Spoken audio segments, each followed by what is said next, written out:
Let's add this cute chunky acorn to your fall blanket. So here is how I added it.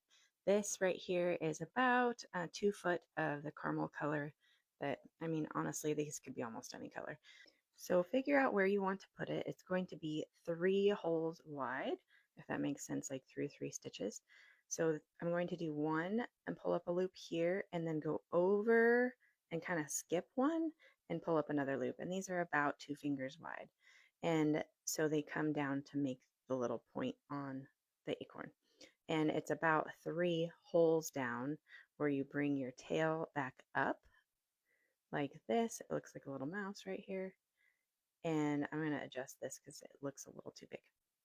And then put your tail through the hole on the bottom of one of one of your loops. It doesn't matter really which one. I just did the left first, and then through the bottom of your next one so that you're going to secure those loops to your blanket just like this.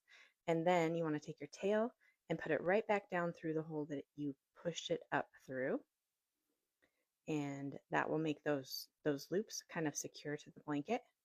And then we're going to come up right in the middle hole that we skipped with the tail. And I'm doing this because I kind of wanted more of a chunky acorn, but having going in and out, in and out, in and out was a little much for me. So I decided to do the 2 loops plus one. And to do that, this is kind of how I was figuring it out. You'll always want to adjust your yarn to make it lay the way that you want it to, and usually it stays that way if you pull it, tight enough, but not tight enough to make it go through the blanket. Pick a different color. I picked a lighter color to go across the top here for the little cap, and I'm going in that same hole that I brought the loop through and going down in one of the same holes that I brought the loop up in.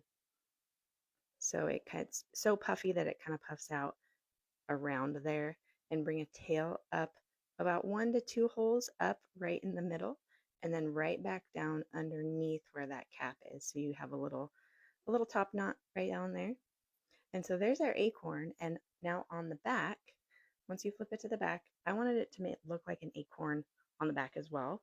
So I'm going to do the cap first, and I'm just going to kind of make this tail end come around this so it makes that little cap part.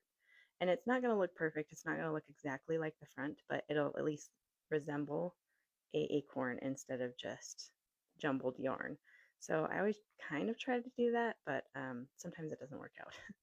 So right here, I couldn't get these tails to really go together. I wanted it to be a little bit chunkier than just making those tails come together. So I'm going to actually fuse this tail to itself basically down here on, so it's not fused to another tail, it's actually fused to the yarn.